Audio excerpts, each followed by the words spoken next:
I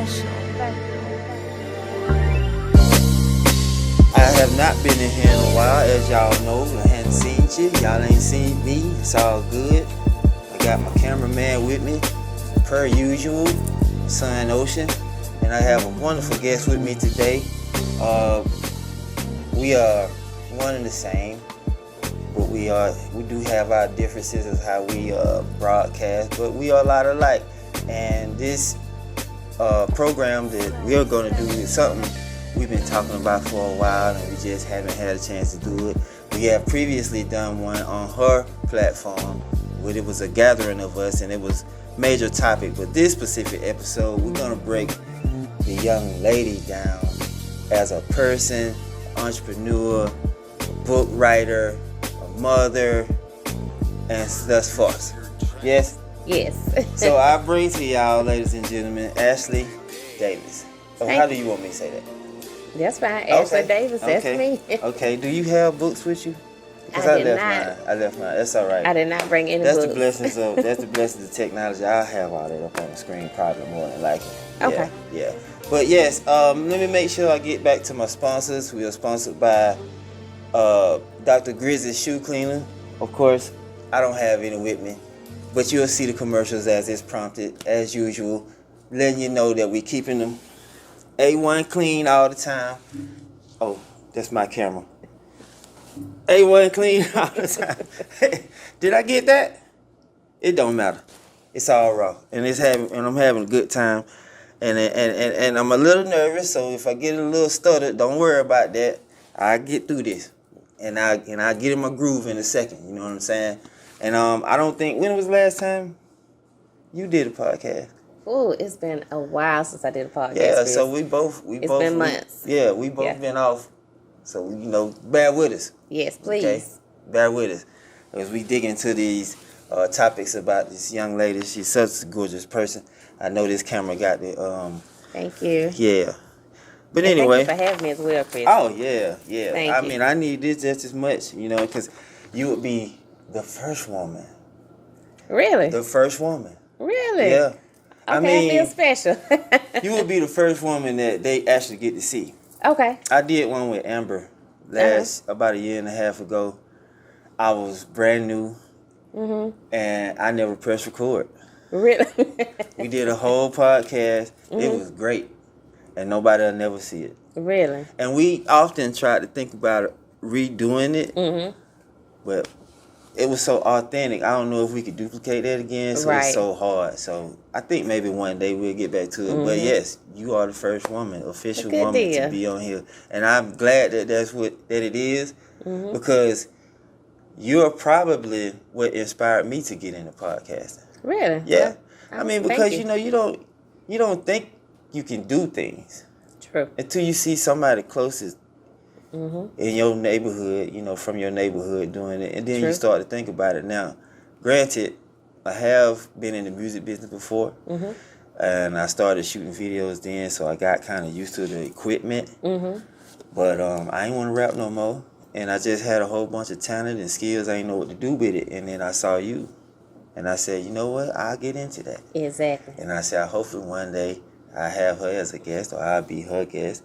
And we've done both. Exactly. We made it happen. We made it happen. So this is full circle for me. And I'm happy that it's you that I'm finally jumping back into it with. You know what I'm saying? So, yeah. But you spend so much of your time podcasting, having conversations about the people you're interviewing. And there isn't a lot of content where we're talking about you. Right. We actually get to know Ashley. Right. The personal, deep within. We just see the hustler, the inspirational speaker, the author. We don't know Ashley, so that's what we're gonna do today. Okay. We're just gonna get to know Ashley a little bit more personal. And for those who follow my platform, it's a local platform.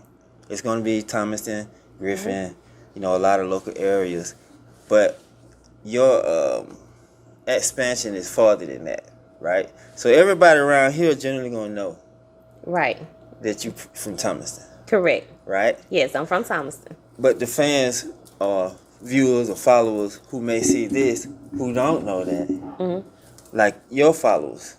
You know what I'm saying? Because hopefully they'll come to here and watch it, and there's things they probably don't know that you from Thomaston. That's true. You know what I'm saying? Even though your photos sometimes show up in Thomaston, but they don't know you in Thomaston. Right. You know what I'm saying? Yeah. So being that you from Thomaston and your background, how long has it been since you moved? I moved to Macon about 6 years ago. It's Macon? been over 6 years. I've been living in Macon for 6 years. There's a lot of stories about Macon. It is, but don't believe everything that you hear about Macon. It's really not that bad. Yeah. It's who you choose to associate yourself with. Yeah. And really, I don't associate with too many Right. people, and it's all in where you go as well. Yeah, So yeah. So, yeah. so you saying it's just the neighborhoods that are bad? exactly. Yeah. 'Cause I haven't Neighborhoods been. and certain groups. Yeah. You know, you have to be careful. Yeah, I haven't been in many neighborhoods. I've only been through one, and it was pretty awful. No, really. But I always had to go through it because it's that Mercer Yeah. to get to Mercer. You know, and now we had to go to that neighborhood to get to Mercer. So, Right. you know, once I got to Mercer, I was good. Not gonna tell y'all why I was at Mercer, because I wasn't going to school, but I was going to Mercer. But I know this one neighborhood, and my cousin goes through that neighborhood, and his car was mistaken for someone else's, and he came home with some bullet wounds on his car. So it's that kind of neighborhood. But those are the things I hear about Macon. I don't get to hear nice things, so please tell us nice things about Macon. Well, downtown Macon is very nice. A lot of nice lounges, restaurants downtown Macon, and also we have River Crossing. If you want to do some shopping, that's always nice, and a lot of places to have brunch. So it's really not that bad. Yeah. You Well, just have to know where to go in Macon, but just try to go to the nice areas. I've had small experience in downtown, but only at night. Really? Yeah, because I was following Smooth. Okay. And he would be at this club called, I can't think of the name of it, but it's right close, it's very close to the hospital and the police station. Okay. So that was one reason why I didn't mind going, because it was so close to the hospital and the police station. And Smooth was there. Okay. But I would often go through this same neighborhood to get there. Right. And I remember Cam Newton them had won the national championship. And boy, did they celebrate in downtown. Really? In Macon? Tissue, yeah. It What was I at? I don't know. You probably don't follow football, so you probably didn't know what was going on. But I don't know if you got up the next day and seen tissue paper everywhere. That's why. But it's beautiful. Downtown is beautiful. And it was a nice experience. And we never did get into any trouble, even going through those neighborhoods, for sure. Yeah. What do you appreciate about growing up in Thomaston? I appreciate everything. Thomaston to me is really like family. Everybody's like family because everybody know Know each everybody. other. Everybody's gonna look out for each other. You know, even with the kids. Like in Macon, you don't have anybody to just really look out for your children at school or wherever because everybody is from different places. Yeah. So it's like it's different in a city. You're not really. You don't have that. What is it? You just don't have that unity there like you have like in a small town. So No, I got you. I appreciate that about Thomaston. Yeah, well, let me give you a little history test about Thomaston. And I'm pretty sure you keep up. So a lot of stuff you probably do know. But Thomaston ain't quiet no more. And there's some characters in Thomaston that didn't used to be here. Man, I'm talking about whether they got a house or apartment or just homeless. But yeah, because, it became very popular for Atlanta to start dropping homeless people off in smaller towns. No, I didn't know that. Yeah, they thought and believed that they would thrive better. And in some of this idealism, they were right. Some of them still died. Got froze to death in a building.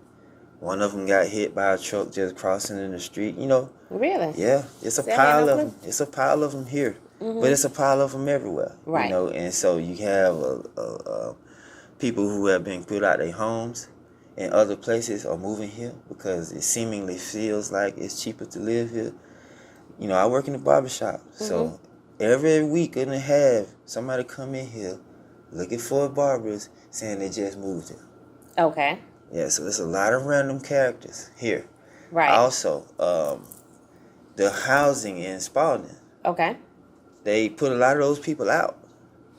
And some of the houses in the local areas decided to take some of these people in. So there's going to be a lot of random people. That's not for So you still have to be careful. Yeah. people who are getting killed around here, the numbers are going up, and it's not something. I did notice You that, know, and it's I'm not like, something we that's not like accustomed to. Thomaston. Yeah. Yeah, So, but That's when different. we was kids coming up, it wasn't like that. So, it wasn't, because I remember as a child, the trestle downtown. Look, walking on the trestle at the Yeah. top before I go to school, even in the woods, walking through the woods, making a pathway. Yeah. So You didn't everything lock- was safe. But you now didn't it's lock, like, you didn't lock your doors often. right, You know, you would lock them, but the importance of locking them wasn't there. It is now. it is. Yeah, so I can relate to what you're talking about when you say you appreciate growing up here. I can appreciate growing up here. I'm still here. I can Yeah. appreciate that. I often wonder why people act like they don't like it. But as time progressed and it's not like it used to be, I can understand that. You know what I'm saying? I can I understand. don't see why that. people wouldn't like it, because it feels like home. Every time I come to Thomas, it feels like home.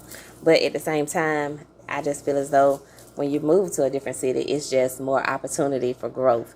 And then you're Exactly. going to see more, you're exposed to more. Exactly. And then, of course, if you're associated with different people, they're doing different things. It's going to open up your eyes and make you want to grow and Yeah. do more.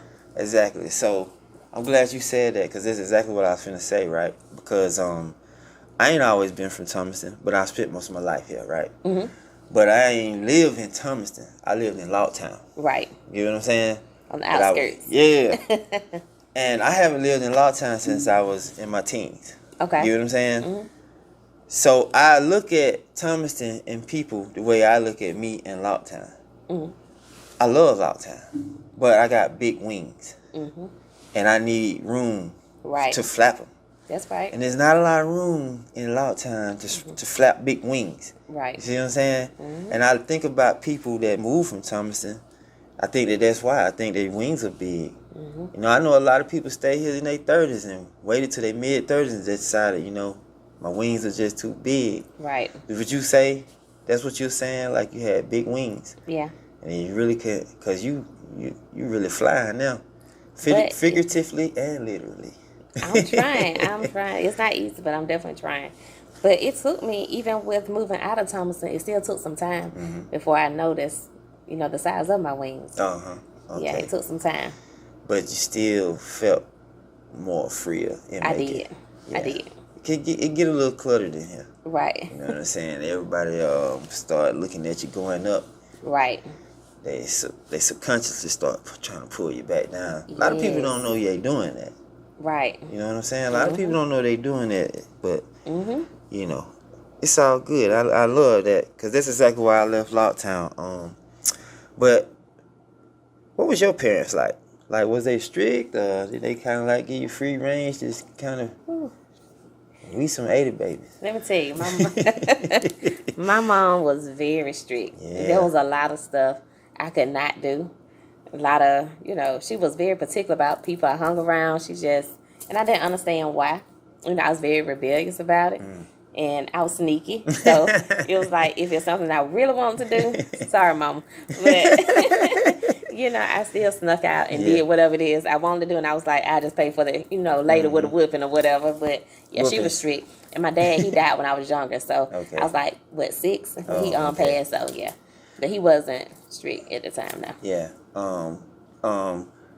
I think mothers who have kids, who fathers isn't there, right? Whether it be they passed away or just not showing up, they have to be. Yes. You know what I'm saying? They have to be.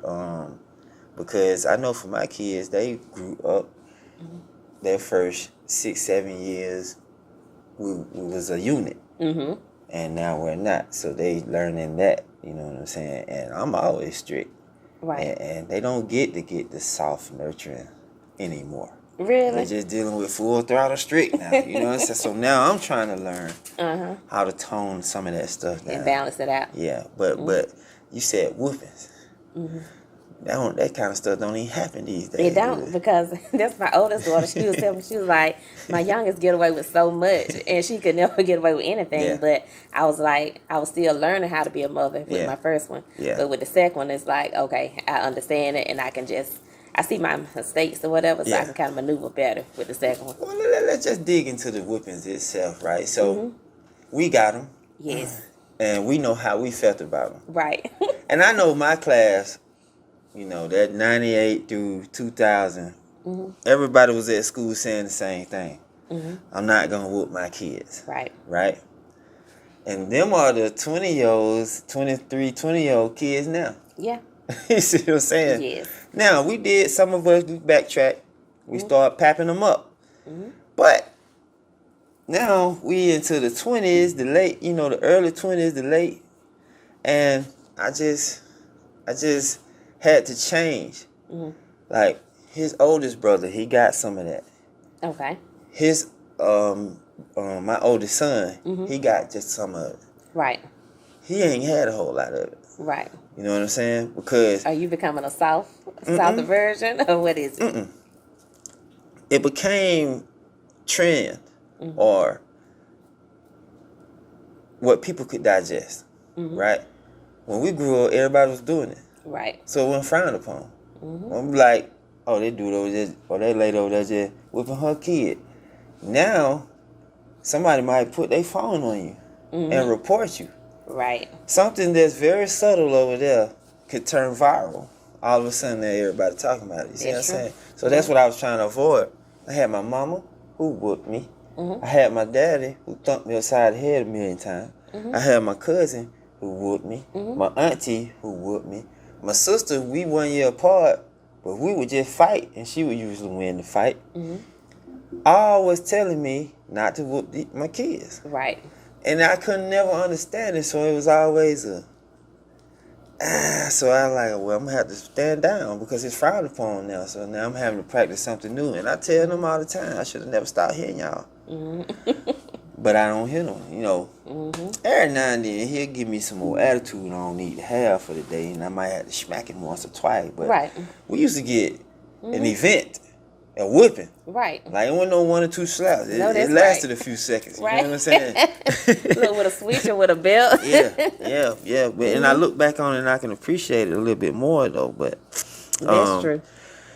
So what are some of the things that you didn't appreciate about, not just Thomaston? Let's not just specify Thomaston, even though we're from Thomaston. Let's just say a small town. What are some things that you didn't appreciate about it being a small town?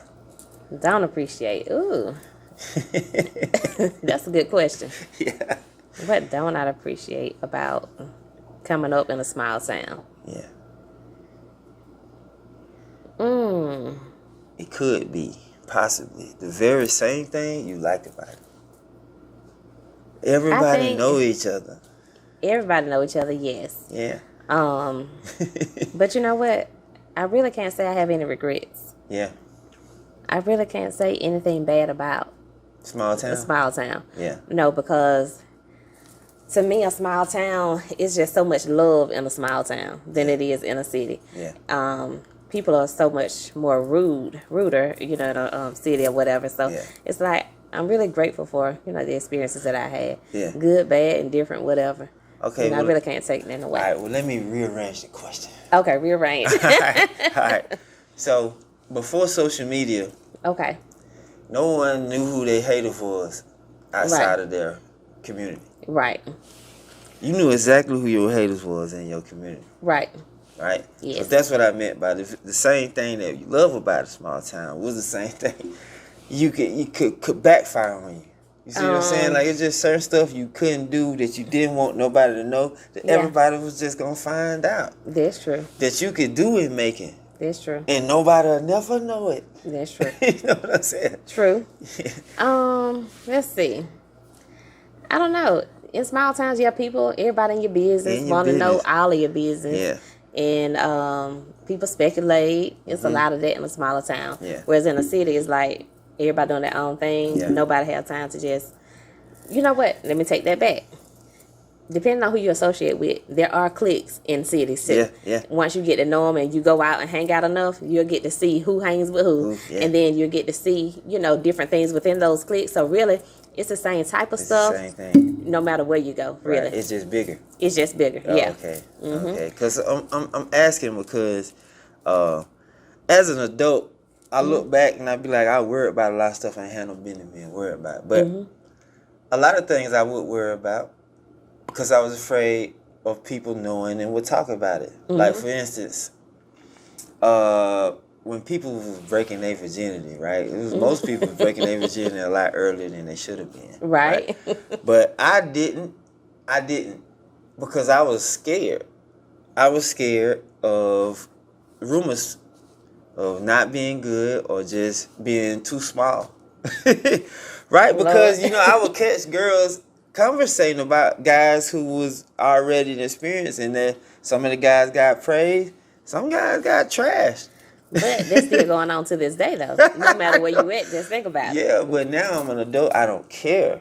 Okay. You see what I'm saying? That makes sense. The small town things back then would bother me. Mm-hmm. They don't now.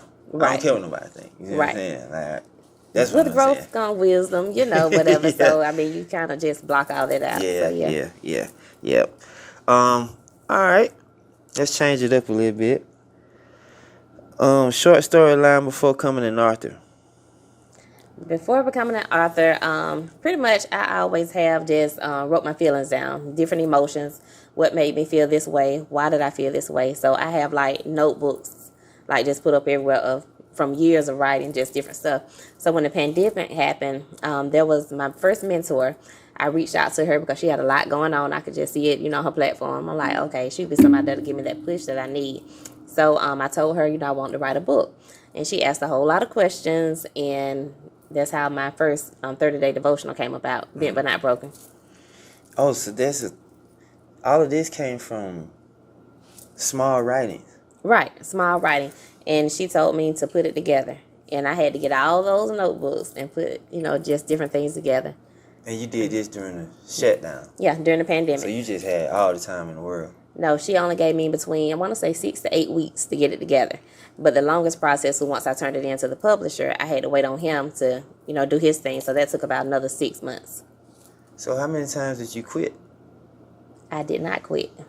You just got because I had the mentor to push me. Yeah. We had meetings, we had phone calls, just a lot of different things to just make sure I was on the right track. So you have an editor? Yes, I had an editor. Mm-hmm. Is the mentor and the editor the same person? No. Oh, so you have to pay them both? That's what a lot of people don't understand. You have to pretty much pay for everything that you do. And everything that I've learned, I had to pay. Yeah. And that's why when people ask me certain things, it's not that I'm trying to withhold information. Yeah. But I had to, pay my way, So when you got ready to come up with the pricing of your book, all of this went into the idealism of the price. Yeah. Yeah. Mm-hmm. Have you had issues with people about the price? I haven't. So it's just full-on supporters. Yeah, especially when it first dropped, I got a lot of support. I had a book signing that turned out real good, Yeah. and even online, I had a lot of online sales. Yeah. So a lot of people don't tell you that they're supporting you, but then they'll go support you in the background, Yeah. behind closed doors when nobody knows. You know what? I have a mistake in doing that sometimes just on social media, right? Mm-hmm. I know we have built our subconscious around how many likes we get, which don't always be the truth. Because Right. sometimes I see something and be in love with it and forget to hit that like. Right. You see what I'm saying? And then I see somebody later on say, yeah, I know y'all watching, but y'all didn't hit that like button. I feel hit because I be like, dang, I liked it, but I didn't hit the like button. Right. And I don't, but that's true. It They is do be true. supporting you. But a I lot wanna of people tell you. hide behind the stories that we post too. Because some people will not like or comment on your actual post. But if you put something on your story, that's when all the likes, the hearts, the comments, and the inbox. Oh, you talking about the men. Right. Oh, you talking about the men now. That's when all the love come in. Because they have Yeah. relationships they have to respect, And Yeah, I got that. sometimes women can, well, why are you liking that? Or why you comment on, Yeah. So, yeah. Yeah, I figured that out a couple of years ago. I realized because the reason why I don't comment like that, or I do now, Okay. but the reason why I chose not to back then, because I don't know who's looking, and I don't want to create an argument Right. that I don't know I created because I said something. You see what I'm saying? So I on the live post, I won't say nothing, but in the story, I will, because I don't want to get you in nothing. But I don't never got nobody inbox just straight crazy now. I say some subtle things. Right. I ain't never got nobody inbox talking straight crazy, but that is why. I don't know who looking, and I don't want to start now. You know what I'm saying? Because some people name pop up and be like, why he? You know what I'm saying? That's why it's important too and I haven't always been secure, you know, but it's very important to date a secure person. Yeah. Somebody that's not insecure, because it can break a relationship, Oh, especially with into social dating. media these days. Oh yeah, we're gonna talk about some dating in a minute. So listen, how was your podcast born? Podcast. Okay, so after I wrote my first book, I was like, how can I stay relevant? Because my mentor always told me, if you're not doing anything, people are not paying attention to you. Right. If people are not paying attention, you don't have an audience. And if you don't have an audience, you have no one to sell to. Yeah. So I'm like, okay, what can I do to stay relevant until I'm done with my second book? So that's how the podcast came about. Yeah. I was like, I just started doing interviews. And Yeah. that's So what I did. so what else did the mentor tell you? Like, cause these were some things my sister told me. When you're selling a product, I know you're selling a book, but you're really not selling the book. Right. You're really selling. Yourself. Yeah. Right. True. And she told me that. And I didn't know exactly what that meant at the time. And then it started to become real to me. And I understood that social media was important to what you wanted to do. And I also saw that the world looked like it's trying to repair itself through conversation. Right. And the only way you can do that is either have a talk show that everybody looks at, or everybody have a talk show. Right. Right? So Right. which takes me back to what I said when I saw you doing the podcast. I said, you know what? I'm going to do that. I'm inspired by Ashley. You know what I'm saying? But I was like, I'm a little different because I don't have a book. I'm a barber. Right. So we just talk about everything, sports, all type of stuff. You see what I'm saying? But I do fit my criteria around the person that's here, right? So if you was an athlete, of course we'd be talking sports right now. Right. You know what I'm saying? So that's why I said, you know, I'm gonna do a podcast because I see Ashley doing one, but I want to make sure it's not just like hers. Right. You see what I'm saying? So, and I did that, but I knew that your podcast was gonna be surrounded around a lot of the topics that be in your book, right? And not saying you always talk about relationships, because you Right. don't. Trust me, you don't. I don't seen it all. You know what I'm saying? But I was just saying, I was just making sure that I didn't duplicate the same thing. You know what I mean? I got you. And yeah, so But even if you would have, I mean, to me, it's like everybody's podcasting these days. Yeah. So everybody's going to touch on some of the same topics. Yeah. But I do know you want to be your authentic self as well. Yeah. But it's like, how can I put it? Personally, I try not to step on people's toes. So some of the things that I talk about, I want to go deeper, but I don't want to go too deep. right. Do you ever feel like that? Yeah, and but because I don't want to say things that get people rattled. Right. That's me. But if you Play it come in, safe. if you come in this shop, Right. oh, I'm gonna get it to you raw, and you'll be at home later on scratching your head because I'm a religious person. I'm a very strong religious person, right? But my religion isn't concrete to the book. Gotcha. You know what I'm saying? Like, I love the book. I follow the book. But I don't let the book dictate how I think and how I feel. Right? Because the first thing somebody say, if I ask a question, they'd be like, well, what did God say? And then I say, well, what did God say? And then they say, refer to the book. And I'd be like, well, that's what the book's saying. Right. God said. Right. You don't know what God said. God said that before Christ. That was so many years ago when he said it. You don't know what he's saying now. True. And you have to hear that voice for yourself.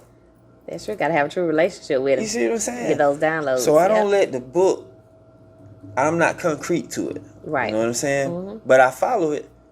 But I follow God first. You know what I'm saying? I So know. something going on in that book, okay, I got what the book's saying. But times is different now. You know what I mean? So yeah. So that's why when I get on here, I don't try to dive too deep. Gotcha. But you come in here, and while I'm coming here, Right. oh, I give it all to you. Now, Get have you so something much else. scratching your head. But there's a lot of pastors that come through here, and you'll hear them say things that you won't hear them say behind the pulpit. Right. You know what I'm saying? And I got that understanding with them. I got a lot of good relationship with pastors, even though I don't go to none of their churches. You know what I'm That's saying? something I want to do next. I do want to get a lot of pastors and bring them on the platform because I have a lot of questions. Because especially with relationships. Yeah. A lot of them stay away from sex. I want to have a sex topic with the pastors, all that, because it's like you're preaching to the congregation. Yeah. But how do you tell somebody to, you know, control themselves when they have those feelings, you know? Yeah. So, like. Oh, wow. Man, You we know, can so, probably yeah. talk about that for 8 days straight without stopping. I love that conversation right there, but yeah, but who are some authors that you enjoy? Whether they're mainstream or just some local people you know like yourself? I love reading the Bible, and then also my second mentor. Well, I'm not gonna say second. I've had like a couple of mentors, actually 3. But Miss Annetta Swift, she has some very great books. The Pastor Study, and with her books, it's like you never know what's about to happen, and then when it does happen, it's a shocker. Like, now wait a minute, how did this come about? So I just like her method of writing. Yeah. But I'm not a big reader, so if you got my attention in your book, you have done your job. Oh, well, I'm not a big reader either. I'm sorry. I don't read a lot of books. I read yours. I haven't had the second one. The guy who was shooting my videos, he is a content creator now. He don't really, and he wrote a book. I read his. Mr. McGill wrote a book. I read his. This young lady, Sierra. What is her last name? Yeah. Oh yeah, Sierra Williams. Yes, she wrote a book. I got her and book. I read hers. I ain't read nobody else's book. Yeah. I mean, I bought a Will Smith book just by. I ain't read not one word out of it. Now, I'm trying to teach my son how to read, so now I'm reading. That's good. You see what I'm That's saying? good. But I know how to read. I just don't read. Right. Well, he's learning how to read, so now I'm having to read with him. You see what I'm Okay. saying? So do you do a chapter a night or a page a night? How do you do it? Chapter. I have That's to do a good. chapter because he started off great. Somewhere in between there, I started losing him. Okay. And then we started beefing, and now he crying. Okay. And he gotta wipe his nose, and it's always it always happens like that. But he's growing. That's good. But I'm just saying, I don't read books. I've read people books that I know. You know what I'm saying? Because I know them. If I ain't know you, I wouldn't have read your book. I would just bought it. Right. See what I'm saying? Because I'm a supporter too. Right. You know, I bought it to support you, but I also read it to see your context. You see what I'm saying? Yeah. It's obviously a lifestyle at this point to where you are now having to write a play. Film. A film. I wrote a film. So listen, I know this book writers get into script writing. It's like it's inevitable. Right. Yeah. So tell us about it. It was Or what gonna- you can tell us. It was actually going to be a play. Okay. And I'm like, I'm hungry. I'm very hungry. You want some Tubi? Yeah. All of it. I want all of it. Yeah. I want some Netflix. I want some Paramount. Okay. I want to connect with Tyler Perry and 50 Cent. You know, Okay. so it's like, there's a lot that I want to do. I'm Yeah. hungry. I have a goal. Yeah. And until I get that goal, it's like I got to find different avenues to get there. So that's my thought process. Yeah. And right now, I'm like, the play's not going to get me where I need to be. So I turned it into a film. And right now we're getting ready to actually go into production next month or whatever. And so right now we're just preparing. We're doing our Zoom table reads. They start today. We got a great cast, and I'm very excited about it. Yeah. What is your time frame in terms of how long you want to be filming? We're just going to film actually some days. Time frame. Everything in some days. Everything in, I said 2 days. And my cinematographer, he said no. He said no. He said, Ashley, I don't see it. He said it's going to take longer than 2 days. He said maybe 3 at the most, whatever. So we're going to see. I'm telling you right now, I'm not a film expert, but I have been filming since 2009, editing and all of that. And before I was doing it, the guy I told you who book I bought, he took us through a series of things. And that's how I kind of learned. I'm telling you right now, Ashley, it's not finna happen in no 2 days. No, that's the filming part of it. But That ain't as far finna as the happen in 2 editing, days. now that's going to take, with the editing and putting it together, I know it's going to take longer. But I just need the cast to show up and do what they need to do. It ain't gonna be 2 days. It's not. But my vision, I already done played it out of my head. Like, Right. this But right here what you- I'm expecting. You haven't took account for the mistakes I haven't. and the takes, overtakes. I haven't. Yeah, it's gonna be more than 2 days. That's what he was telling me. He was like, Yeah, Ashley, we looking he want me at- to look at the realistic version Yeah, of we it. looking And I'm at 2 like, no, I'm weeks. going to look at my version Yeah, of it. we looking at 2 weeks. We looking at 2 weeks. We looking at we looking at some of your cast members' hair gonna look different in some of the scenes because you're gonna have to come back and shoot things. Right. Yeah, I'm telling you. I mean, it's ideal to try to shoot it the way you planned it. But I got everything mapped out. They understand the expectations of everything.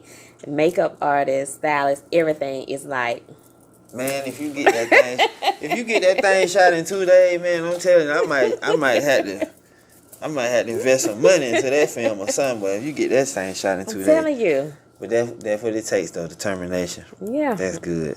All right, well, let's get off professionalism just a little bit. Let's talk about being a parent Oh, Lord. Okay. and the type of parent you were before the author and after the author.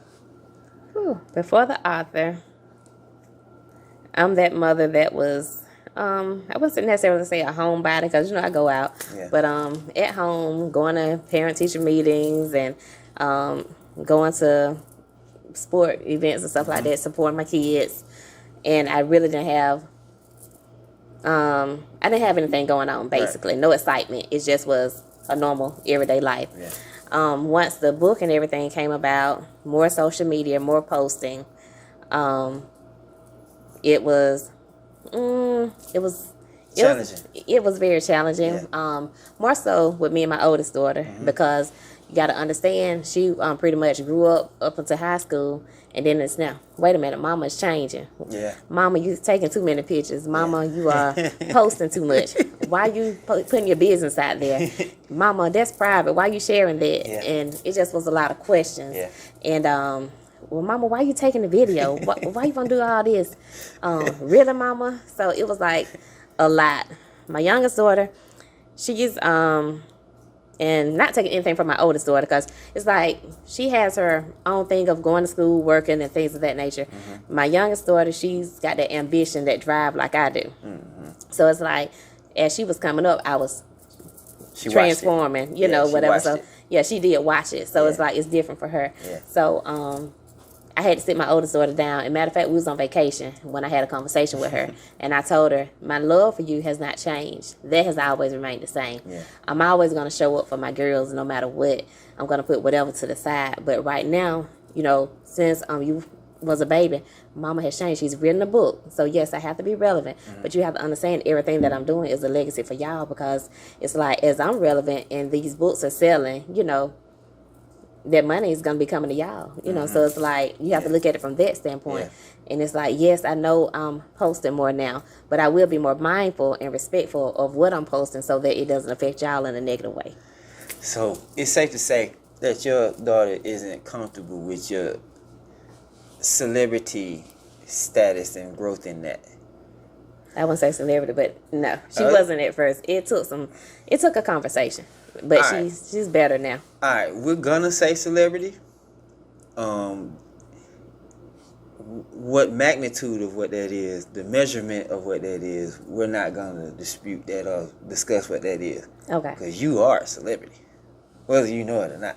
I don't know it, but okay. But you are. Okay. You are a celebrity, okay? Because you get the views, you get the followings, you get the likes, and when you open up a discussion on your social media, people talk. And then you be in these magazine contests. So you are a celebrity, right? I told this to Smooth. He didn't like it either. DJ Smooth, I said, you're a celebrity. He ain't like it when I said it. No, he's a celebrity. He's a celebrity. Yes, he is. And as you are, right? But it's going to be hard for you to see it like that because you within yourself. It takes somebody else to say it. So I'm the somebody else. Oh, okay. And I'm speaking for all of us who know you. Okay. You are a celebrity. You see what I'm saying? Oh, well, and thank you, but I didn't think so. But you are. And I think that your oldest daughter don't understand that. And I think maybe that's uncomfortable because she's just used to you being mama. Right. Yes. Right? So now, mama time has turned into something else. And that's probably what she's uncomfortable at. Right. Yeah. Yeah. So it's like, now I have to be mindful of, Ashley, put this phone down. This is your time with your girls. Yeah. We're not going to be posting or strolling while, it's family time. We're going to put the phone to the side for a minute. Yeah. So what I did is I actually told them to stop getting on their phone watching people live. Yes. And to live yourself.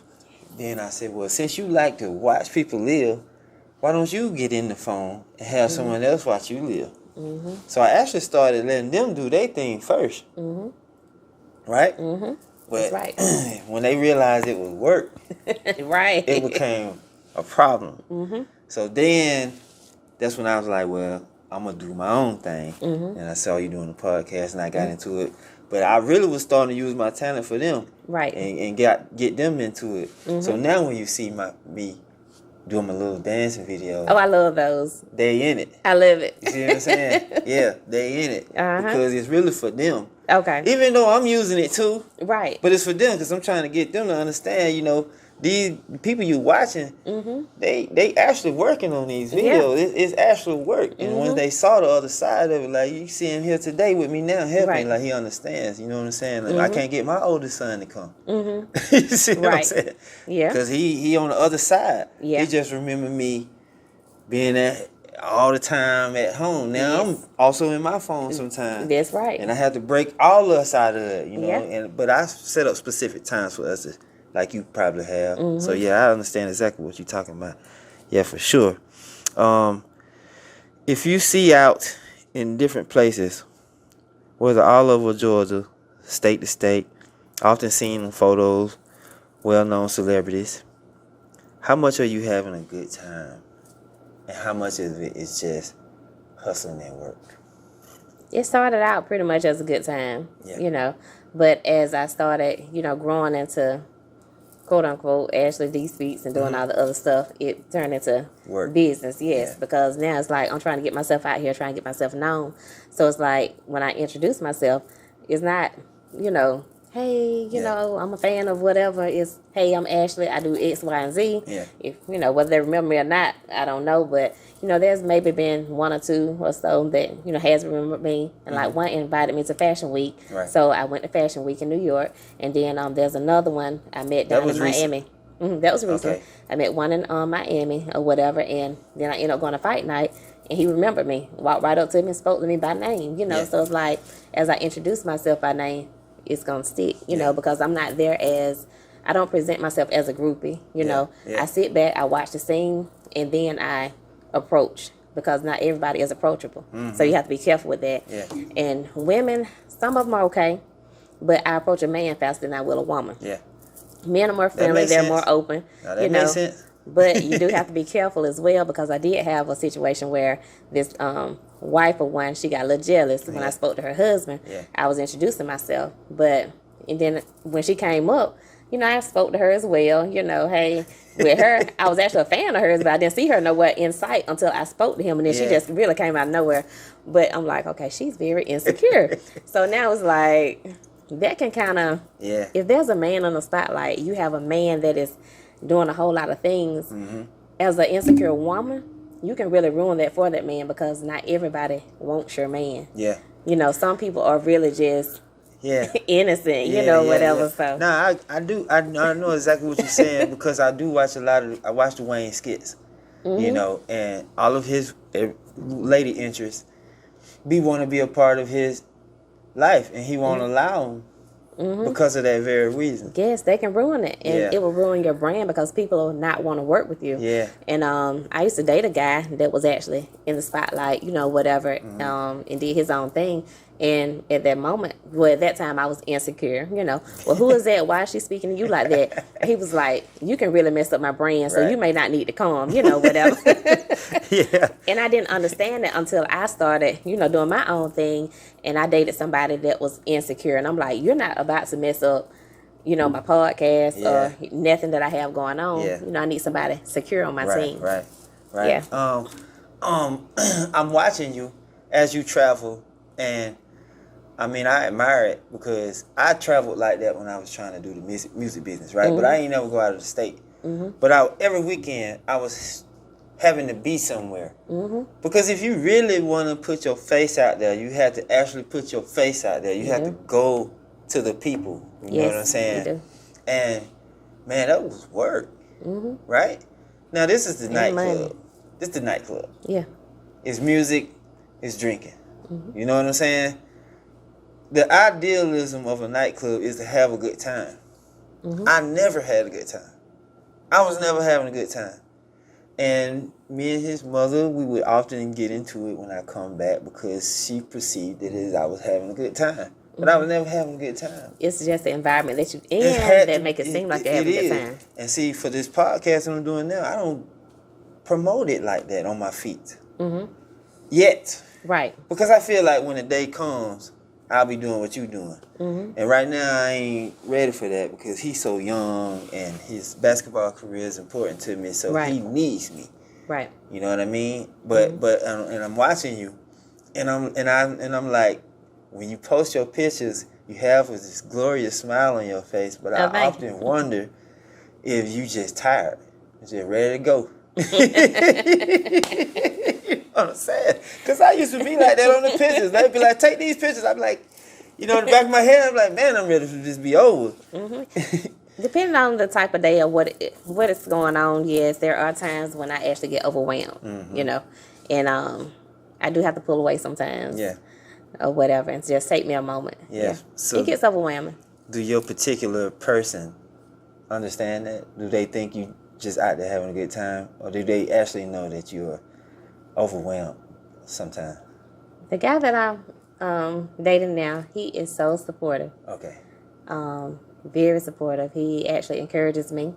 He compliments me anywhere where he can see where there's a need for improvement. He's gonna tell me, we communicate, but he brings so much peace to me. So if there's something I gotta go out and do, I don't have to worry about all that in my ear before I go do it, and that is a big help as well because I didn't get that before, and it kind of interfered with how I interacted with my guests on my platform and things like that. But yeah, he brings me a lot of peace. Okay. Well, that's good. That's good. Let's talk about this presidential race real quick, specifically Kamala. Okay. Well, I don't do a lot of politics. Yeah. Well, but yeah, we're not gonna touch on her political subject matter. We're just gonna talk about the specificness of her race in terms of the opposing opponent that she's running against, the fact that she's a woman, and the fact that she's black. To you, how important is the president race for her? I think it's With very, all of that. I think it's very important. I think she's a very great candidate. She has the educational and work background, and I think she's going to do an amazing job if she was to get elected as president. So being a black woman, that's a big thing because I'm a black woman. It really is. So I'm very excited for her as a black woman.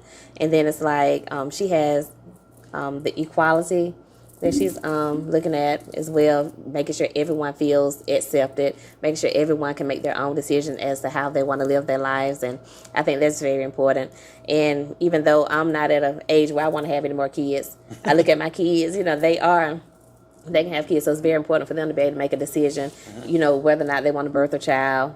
Not saying I'm promoting, abortions or anything like that, if women want to do that. But she did use an example of what if a child is actually raped or whatever. They should have, the choice of their own to make a decision whether or not they want to bring the child into the world or not. So she made some very good points. So I think it's very important with the election that she actually gets it. And with Trump, I think that if he gets it, I think it's just going to be very chaotic. At war. Yeah, we Probably. are because I feel like he's already divided us. Yeah. There is a division. Yeah. And I think there's a lot of disrespect that comes along with him. So Yeah. When I think about rape, I go biblical on that subject, but I ain't gonna get into that. No, what I'm saying, like with Kamala, what I'm saying is there's a stereotype on the black woman. It has been one on them for ages, and it's called the angry black woman. You see what I'm saying? yes. My mother's a black woman. Her sisters, black women. All of her sisters, she got 2 sets of sisters. A bunch of them on her mama's side, a bunch of them on her dad's side. So Right. I just grew up around women. I just know these women. I just know how they work. You know what I'm saying? Black women, to me, are strong women. We're great women. And I think just like the black man feels as though he has to go out and fight with the world, well, so does the black woman because it's like we're You looked gotta down fight that upon. man, too. Right. Yeah. Right. You know, we're looked down upon, and, you know, we have a lot that we have to deal with in the work environment as well. And so it's like black women, to me, we have to work a lot harder Yeah. to get certain positions. Yeah. And then when it also comes to like not only work, but just out in the world, Yeah. you know, if we want to be heard, you know, we have to be classified in a certain category in order to be heard. Right. So I think, yeah, black women have it hard as well. So what you saying all that? I've always felt like when I hear it, you know, the angry black woman, because you know my sister could be perceived as just that, an angry black woman. She's not angry. She's just strong. Who? A strong woman. That woman will blow a fuse on you and snap. But why do y'all say that black women are so angry? I am not saying that. I'm not trying to dispute that there is or they ain't. I'm just saying with what you just said. I feel like black women have the right to be angry, given to what they done went through. They having to go up against the world and a man, right? Because there ain't a bunch of good guys coming home being nice to their old lady. That's true. There is not. Most of them going home being up rude and just slap them around, ignore them, cheat on them. It's more of that. And I think with that being said, that does put a woman in defense mode with how she's being treated at home. So she has to be strong at home because she's dealing with a man that really is not emotionally intelligent. So now, she's strong there. now Then you- at work, she's dealing with people that are judgmental or looking down upon her. So she has to be strong at work and stand up for herself and set those boundaries. Yeah. You angry at home. Then you got to go in the world, deal with that. You angry at the world. You can't come home and fix that, because you get home, you're going to get even angry. So I've always felt like if the black woman is angry, if that stereotype is true, haven't they deserved the right to be angry? Now, I do hear some guys out there saying, well, they do have the right to be angry. Don't mean we want to deal with it. Because I don't want to deal with it. But I deal with it because I love women. I could be wrong, but I don't think there's a such thing as an angry black woman. I just think that black women set strong boundaries, we set standards, and we demand our respect. And we're not as, how can I put it? I'm not going to say submissive, but we're not as gullible as some other women, you know. And so it's like, it comes across as being angry, but we're not angry women. I Black think it's women, but I think it's okay. I do. It's how we I actually approach think, with a black I woman, actually too. think it's okay, right? Because a lot of times it starts with the broken home, and I'm not trying to bash broken homes. I grew up in one. I'm raised in one. I'm not trying to bash. I'm just saying that's the statistics. You know, if a young lady don't see a certain kind of man, she ain't gonna know. You see what I'm saying? elaborate on that, because somebody brought that to my attention a couple of days ago in a conversation. 'Cause I like having those topics. A young lady's interpretation of what a man supposed to be to her ideally is either gonna be her father, whether or not he's there or not there, Right. or maybe her older brother, her uncle, or her first two boyfriends. Whichever one has the biggest impact is gonna dictate how that young lady feels.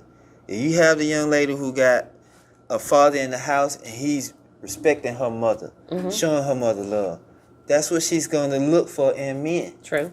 You see what I'm saying? I agree. Or if it's the total opposite, she's gonna be like, this is normal, so I'm gonna date guys like this. You see what I'm saying? That's true.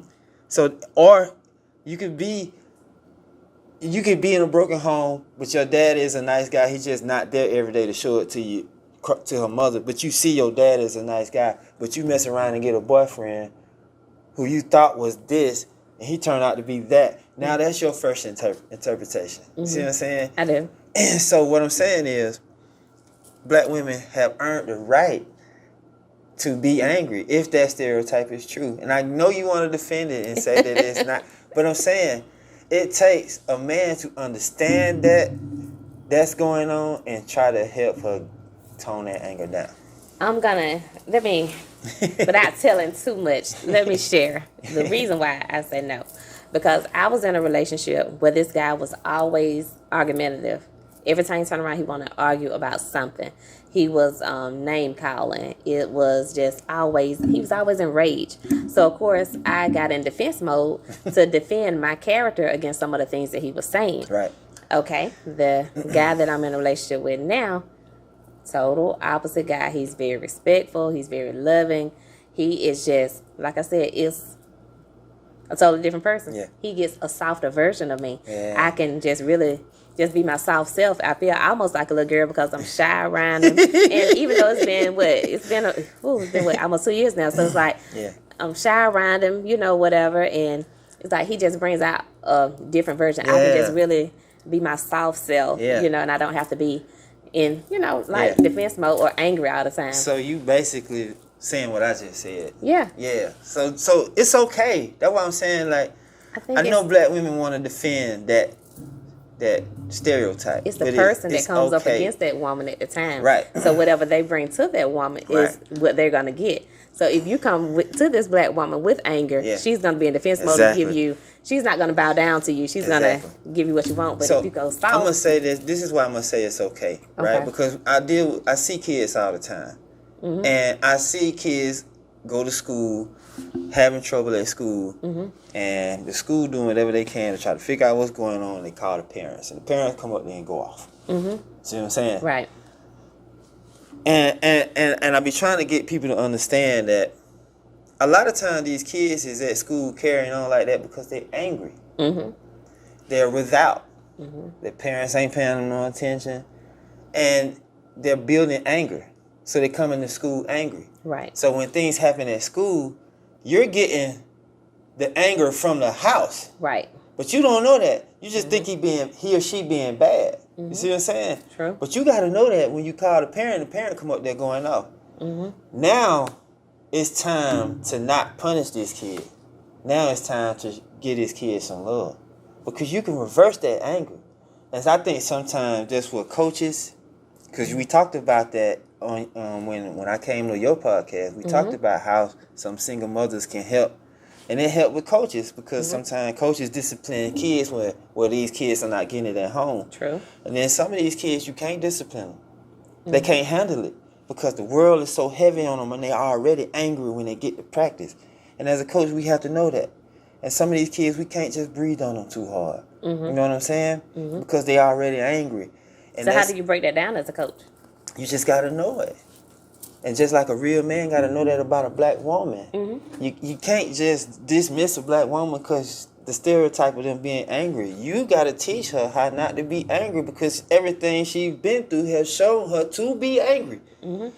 You say this guy's argumentative. That made you defensive. Right. And you probably not even a natural defensive person, but it turned you into a defensive person. You see what I'm saying? Right. So now when somebody be like, oh, well, she just an angry black woman, she got the right to be.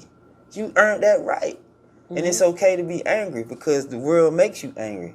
Every police officer is not going to his job angry. Right. After a while, he just become it. True. Because people make you angry. You just trying to, you babysitting your whole city. Mm-hmm. You see what I'm saying? I do. Every 10 minutes, you got to go over here and dispute a domestic violence, True. You see what I'm saying? So now you pull this guy over, you angry. Right. You ain't in the mood for his smart remark. That's true. You see what I'm saying? I get it, but at the same time, it's about balance. Yeah. Balancing out the emotions, and you got to understand that what did this person do to deserve this version of me? How could I have done something different to get a different version of this person? But to bring all this back to Kamala, if she's an angry black woman, she got the right to be. But that doesn't mean she's not smart. It doesn't mean she's not capable. Right. It doesn't mean that she probably fit in this job better than a lot of the candidates has ran. Actually, I think she is. Because one thing about a woman, we're going to get the job done. Yeah. One way or another. We're going to figure it out. Not with her just being black, with her just being a woman. A lot of men are afraid that she's going to make decision-making based off her emotion. Yeah, off emotions. Because men move off logic and women move off emotions. well, that can be disputed. You think so? I think so, because I think men move off emotions, maybe not as much as women. Mm-hmm. I think we dismiss the fact that we move off emotion. I think since we are being told we move off logic, that we don't move off emotion, when we actually do. We probably don't move off it as much as women. I think men do move off emotion. I can't speak for all men. I know I do. And I know the men that I've been around, I've watched them and I've seen them move off emotion. Mm-hmm. How they react to how they move off their emotion might be a little different. Right. But we move off emotion too. You know what I'm saying? We might probably sit back and think about it a little bit more logically sometimes, but I know I moved off emotion. I think she's gonna be fair when she gets in office. Yeah. And I'm gonna say when, because I think she is, but I think she's gonna be very fair with everyone. There were some key things that she said in the debate when she was talking about. She don't ask people if they're Republican or a Democrat. She just asks them, are they okay? And that, to me, is the most fundamental question you can ask anybody right now. That's right. Because everybody's having a financial challenge and everybody's having a mental challenge. Right. You know what I'm saying? That's true. So, with that being said, we're going to talk about relationships a little bit and we can get on out of here. Okay. Sounds good. So, with that, what do you, I know we talked about it when I came up there on your podcast, and I had some things to say, but I recalibrated some of those things given to some of the stuff that I recently went through myself. Okay. I know you know how I feel about love and all that, and relationships, sex, and how it pertains to religion. But what do you think is hindering relationships now from lasting? What's hindering them from lasting? I think a lack of communication, vulnerability from men, emotional support from men, maybe insecurities within women. Just a lot of different things. It takes, and forgiveness. I know we talked about social media having a role, Yes. how it could possibly impact how we think about them. Yeah, because social media is making it very easy to assess other people, right now. Everything now is, let me just pick up my phone and jump in this person's inbox. Yeah. A conversation is going to lead to other things, Yeah. Or whatever's going to open up the door for other conversations, and conversation leads to dates. And Yeah. so in the past, we didn't have social media, cell phones, things of that nature. So you have to wait till you see somebody out and different things like that. So it was like, it was more challenging to get to what you wanted. But now it's easy to get what you want. Easier. Yeah. Yeah. I don't know if I'm gonna say the same thing I said when I came. Okay. This is what I think. Okay. I think that relationships are having such a hard time of surviving now because so many things are personal to everyone. What way? Like just everything. Like everything is personal. And it's really hard to unify when it's personal. Right? So there are certain sacrifices that we refuse to give up. Like Right. we just, no, not going to do that. You know what I'm saying? Yeah. And that just going to continuously cause a confliction in trying to unify. You see what I'm saying? But it was just so personal. There are so many people coming up with the idea of getting married and actually living in two separate houses.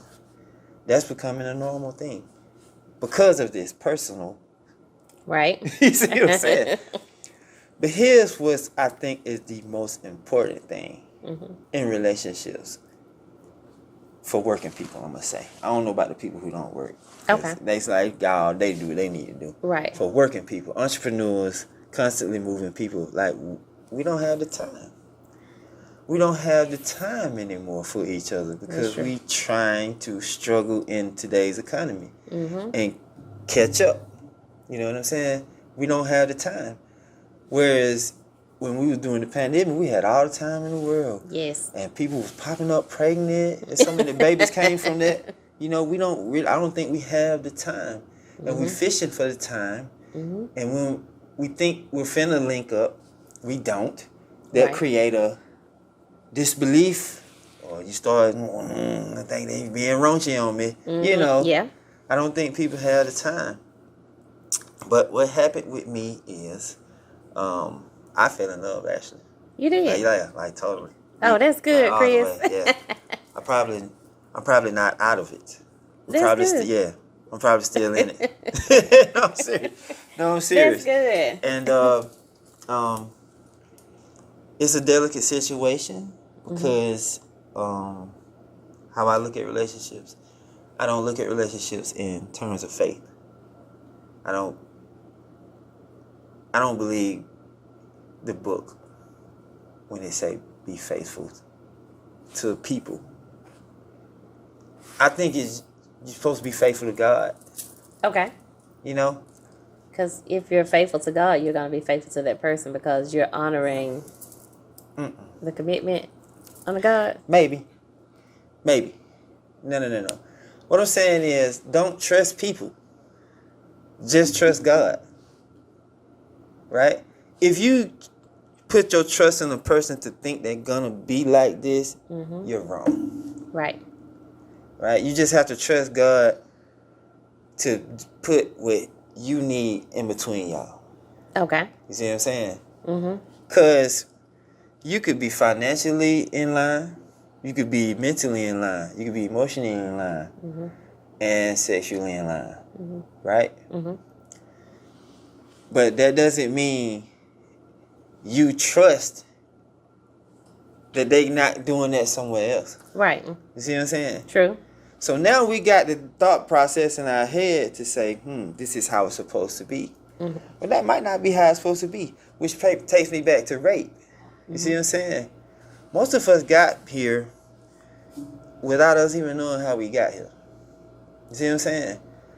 I'm willing to bet that there are some super intelligent people on this earth from rape. Something to think about. It is. I agree. We don't have to agree with God. Right. You see what I'm saying? If somebody got murdered, like when Kobe died, I was like, God, why you take Kobe? You see what I'm saying? Yeah. That was the first time I asked God a question like why you take Kobe? Right. You could have took Dennis Rodman. You see what I'm saying? But I don't know why God take people. Right. I just have to trust why he took them. Right. Even if I don't know why or agree with it, I just got to trust that it happened. You see what I'm saying? We do. And I looked at that in my relationship with their mother. You see what I'm saying? It didn't bother me so much that if what I thought she was doing outside of me. It didn't bother me. I trusted God and what was between us. What was between us, it didn't matter. You see what I'm saying? I need you to elaborate just a little. Not saying put your business out there, but just elaborate just a little. I know you're trusting God, and I know things happen, yes. But when you say the between, what do you mean the between? What's not for me ain't for me. What's not happening to me is not happening to me. Right. You see what I'm saying? It's happening for you. It's happening for me. Right. When my significant other leave the house, whatever God has intended for her is for her. That's not for me. Right. So if she wind up liking somebody else, that's between her and God. And what God decided to do with her. You see what I'm saying? Right. But when she come back, it's back between me, her, and God. Right. See what I'm saying? True. So if God see fit for us to be together, then we together. I'm not upset with what happened over there. You see what I'm saying? Gotcha. Okay. But that everybody's not like that. So my question for you is like, being that there's a world full of single women looking for good guys, how do you overcome the temptation? What is keeping you from overcoming temptation as a man? Like, what are you still looking for that you're not getting this one woman? I ain't looking for nothing else. Right? But that don't mean when I see a woman I'm not attracted to her. Right. But you can be attracted to someone and you can even look. But how do you keep yourself from actually acting out on that temptation? Before social media, you said it yourself. It wasn't that easy. Right. But it was going on. Right. It was going on. People stayed married. Yes, they did. You see what I'm saying? But just think about it though. They stayed, in my personal opinion, I think they stayed because a lot of times back then, women couldn't really just stand on their own back then how they can do now. It's like they were more needing of that man. And then they also believed in not leaving the house and just really just making that, making the home work. Just staying with the family unit. But now it's like women are setting boundaries and they're really not just accepting of anything because now we know we can go out here and do better. Yeah. Well. But then too, I do know you're not going to get everything out of one person. Yeah. So in my eyes, it's what are you willing to accept and put up with? And whatever you can't deal with, talk to that person to see how you can come together and get through Yeah. those challenges. Yeah. Well, I can be faithful. I mean, by choice. By choice. I can make the choice to be faithful. But don't leave me if I don't be. Right? So would you stay with her if she said, well, yes! you know what? We're together, but I need to go tiptoe over here sometime? Yes. You would. So you technically want to be in an open relationship. I can't say that I want to be in an open relationship. That's what you're saying. Because I feel like if you say I'm in an open relationship, it's like you both basically saying, all right, we get the green light to do something crazy. You see what I'm saying? But it's like, honestly, you can find a faithful guy, but just because he's faithful, he can lack in another area. You know, in another area, like he could be a guy that tell a lot of lies. He could be a guy that's not gonna fulfill you in the bedroom. He can just lack in different areas, but he's faithful. So do I stay with this faithful guy that's lacking in about 3 or 4 areas, or do I stay with this guy over here that's got all this stuff going for himself, but he's lacking in this one area where he just really don't think that he can just really be faithful to me? So it's all about balance and what's going to work for you and what you're willing to accept. What can you work with and what can't you work with? And I think a lot of women find it hard to share a man because you know what you're getting out of this man and you don't want the next woman to get that same exact thing. But it's easy to share a man if you don't know you're sharing it. That's true. You know what? That's very true. So I will say, if you are going to cheat, then just be very discreet with it. Don't bring any drama to that woman. Don't bring anything else. And hey, it's smooth sailing. What she don't know won't hurt, and what he don't know won't hurt. Just But one thing about it, if it's something for a woman to know, she's going to figure it out. Yeah. Women, we have a keen intuition. And Yeah. you speak highly of God. God give us so many downloads. He's going to show it to us, whether it's in a dream, Yeah. a feeling, or whatever. Yeah. A woman is going to know because we watch you. We Yeah. watch our men. Yeah. So if you're going to move in different, she's going to automatically pick up, and we're going to know it. I know that, but right? Just Country Wayne, you know he's godly. Mm-hmm. Right? Mm-hmm. Keep some women, though. He does. See what I'm saying? Yes, he does. But you have to ask yourself, too, and with his level of success, you have to ask yourself, and even with yourself, you're very successful. Why are you coming to me? What's attracting you to me? Because not everybody's coming for, Chris. Yeah. Some people are coming for what's coming along with Right, you right. and what they think they can get from you. Right. So you got to balance that out. Yeah. I know. It's tough. And some come with curiosity too. Some women out there just want to sleep with you just because it's you or just because you was with her. Some women, depending on the woman on your arm, she's gonna bring a level of status to you as well. And she's gonna have other women looking at you. Oh, she got him. Yeah. Oh, she cleaned him up nice. Or nothing's wrong with you, but just an example. Yeah. So Yeah. women look at a lot of different things. So Yeah, just well, always ask yourself: is this woman gonna be worth you losing what you already got? Yeah. When you honest with a person, if they're gonna deal with you, they're gonna deal with you. Yeah. Yeah. You giving her the choice Yeah. what you want to do. Yeah. So you want to be the main man. Yes, number one. Number one. You know what Okay. I'm saying? So you'll be okay with seeing her out in public with him? I don't care. That's not for me. That's not for me. That's for her. So you just really want an open relationship. One I of those don't- poly relationships. No, cause then probably is like we all live in the same house, right? Well, yeah, that is. No, I but, want it. but you just want an No. open relationship. She can see you out with somebody. You can see her out with somebody. No. But at the end of the day, you both understand that when you come together, it's No.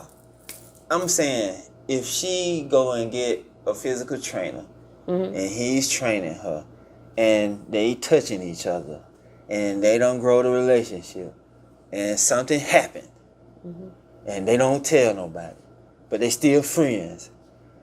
And I get a suspicion that something they could have been on this time. And I walk up and see them keying, I'm not bothered. Whatever y'all laughing about, that's for y'all. That ain't for me. okay. You see what I'm saying? That's for y'all. That's y'all's good time. I'm not, God got me. You see what I'm saying? Because when I'm over here and I'm flirting and I'm keying, Right. Don't say nothing. you see what I'm saying? Right. Because it ain't going nowhere.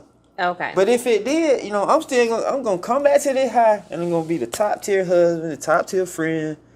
Okay. You see what I'm saying? So you're saying you'll go out here and play around, but you're not leaving your I ain't home. gonna go play around. I'm just saying if something happen, it ain't gonna break us. Because it was just something It's that just happened. something that happened. So you're not trying to build on I'm what not just trying to happened. have an open relationship. I'm just saying Okay. people gonna make fleshly mistakes That's true.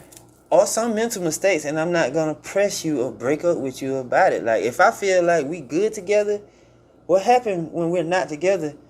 It's just whatever it is. It ain't for me.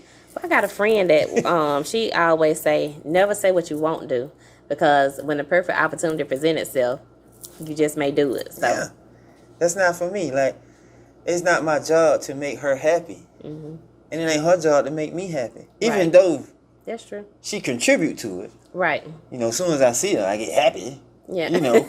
right. But it ain't her job. It's me and God's job to do That's that. right. You see what I'm saying? True. So if I walk up and y'all over there having a good time and y'all happy, I'm not gonna all of a sudden become unhappy because y'all in a happy moment. I walked up here happy. I'm gonna stay happy. Cause that's between y'all.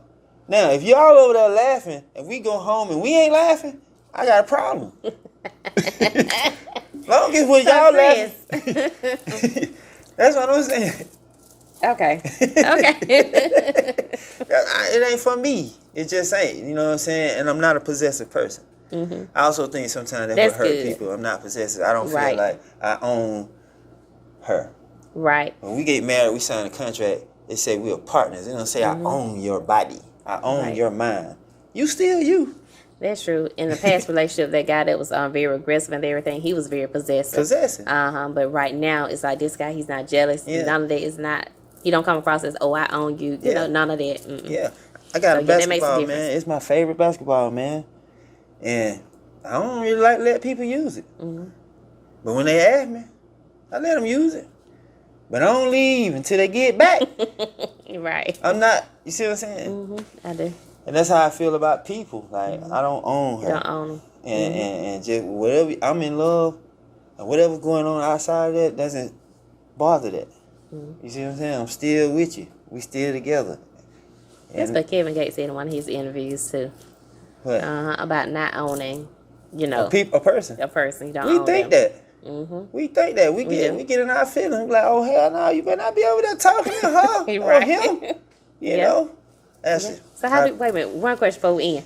So what about you feel about married people that say, well, no, that's my husband, and I dare you mess with my husband, or I dare you mess with my wife? How do you feel about it when it comes to possessiveness? I personally don't want to mess with anyone's wife. And I ain't saying it don't happen. And I don't knock nobody who do it. But I just don't want to mess with nobody's wife. And I don't think people should mess with somebody's husband. But I don't think whether you're married or you're in a relationship, you should not have a possessive mentality about your significant other. You just shouldn't. I think that biblically you're okay. By the state law, you might have a problem. Right. You see what I'm saying? True. Because that contract and that marriage, like, you can literally take somebody to court. Right. You see what I'm saying? Like, you be like, hey, man, these folks over here cheating on me. Well, who's the person they cheating with? They can go get that person. Bring them to court, question them and all that legally. Right. But I think God already know that if good intention was in between it, it's going to be some forgiving going on. Right. But if you're a possessive person, you ain't got to be married or not. You just going to be upset. True. You see what I'm saying? But I also feel like in a marriage legally, the business, it's a business now. And not only are you messing with my wife, you got my business partner over there, and y'all trying to create some business outside of me. Yeah. And you bet, you know what I'm saying? Like, so yeah, I can get that, you know, being possessive. And how you feel about these guys that are building with these women? Like you said, business. They got money together. They got what is it? Real estate. Just different businesses together. And then all of a sudden, when they make it, he leaves and go with another woman. I don't know how to feel about that. Because it's like we worked together all these years from nothing to something. Yeah. And then you go enjoy it with somebody else. Why? I can't relate to them kind of people. I don't really know how they think. I don't know how to answer that question. So as a man, okay, how would you do it? Like, just if it was you, just starting from scratch, and then you work your way up with this one woman, then all of a sudden your eyes go to wandering. People seeing your success, they coming at you left and right. You really don't know their intentions, but at the same time, it feel good because it's coming from somebody other than this person right here. So why would you go act out on this temptation and then leave somebody that's been there with you since day one? See, it's hard for me to answer that question because I don't think like that. You gotta understand. I think like an African king would think. Okay. See what I'm saying? And an African king he considers that however many women he got is how successful he's gonna be. You see what I'm saying? Like if you build this up with a woman, you're not gonna leave her for this one. You're just gonna take her and join it together. You see what I'm saying? Hey, it's the wrong person. Right. Right. Okay. Because I ain't gonna do that. You know what I mean? I ain't gonna do that. Now unless there's things in between this one that just seem like we just going downhill, right? Then yeah, I'll even go over here. But if we look like we still peaking, ain't no need of me. Right. You know what I'm saying? I'm gonna keep it going here. Like you said, you asked the wrong person. I'm in it, man. Right. I'm in here. Gotcha. That's why I ain't never got married. Really? Yeah. So do you think you'll ever get married? Yeah. But when I get married, we married. Gotcha. So when you get married, you're not gonna be flirting and carrying on. I can't say that. I can't say that. Okay, so flirting is okay, but what about acting? I can't say that neither. So you'll still be doing the same then? I can't say that neither. What I'm saying is, I'm sorry. no, what I'm saying is, ain't nothing finna come between us. Gotcha. Nothing. Okay. Nobody. Nothing. If we ain't good together, then we'll break up. Gotcha. But if we good together, all this outside stuff, it's gonna stay out there. Okay. You see what I'm saying? Whoever you like over there, you like him over there. You can't like him over here. Not like me. That's right. You see what I'm saying? Right. You see what I'm saying? Nothing come in this triangle here. You, Nothing. them, and God. That's Yeah. it. This is between us. Okay. Right? Every time you come back here, you agreeing that you in here. Right. When you decide to leave and say you not coming back, you ain't in here no more. Okay. You see what I'm saying? Gotcha. Cause I can't worry about what's not in here. They're gonna mess up what's in here. It will. You see what I'm saying? And if in here working good, I ain't don't care what's going on out there. You see what I'm saying? What's going on out there start leaking in here, we got a problem. I'm gonna make sure when I go out there, none of this stuff leaks back in here. That makes sense. You see what I'm saying? I like that. Which is why I'm honest. That's good. If I'm flirting with a woman, you need to know I got a wife. So whatever you do from here, no, she'll stab you. See what I'm saying? Right. I got a wife. Now leave me alone. Right. You see what I'm saying? But if you don't leave me alone, just know somewhere in the future you might get stabbed. Because I got a wife. You see what I'm saying? Right. And then I'm going to tell my wife, oh, you're flirting now. You see what I'm saying? I'm going to do that. But then again, I don't know. My sister told me I'm too honest. Yeah. She told me I probably need to tone it down. I would tone it down just a little bit. Not about that kind of stuff. It's like, it's good to be honest.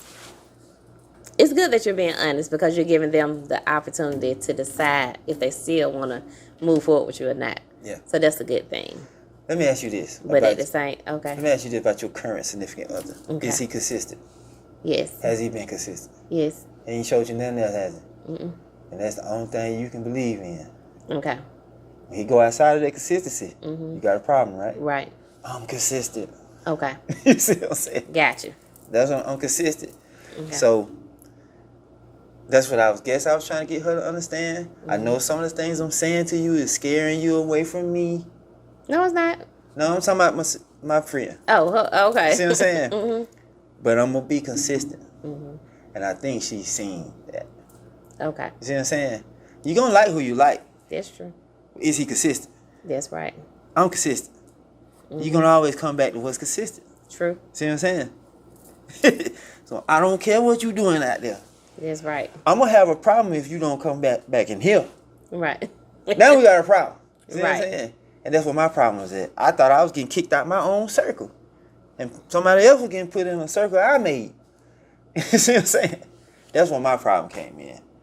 But as time progressed, I ain't know what I was talking about. We wasn't community. She didn't know what to say. I ain't know what to say. We was trying to say what we thought we could say. We was pissing each other off. But as time progressed, I think we visually see each other's consistency. You know? Right. So, you know, That's good. in time, maybe I will be married. That's good. Give somebody my name. All right then. Yes. That's good, Chris. Ashley, I'm so glad you came. Help me jump this damn thing back off. Thank you for having me. Yes, Thank my you. first official woman. Sorry, Amber. We're gonna have to do it again. My first official woman. I had such a good time. We're I gonna did take too. pictures and Of everything course. we get done. She has her daughter with her. I got my son with me, and it's all so surreal, man. Y'all Yeah. go out. Make sure y'all get a bottle of that Dr. Grizzly shoe cleaner. Come down here and get your haircut or make an appointment.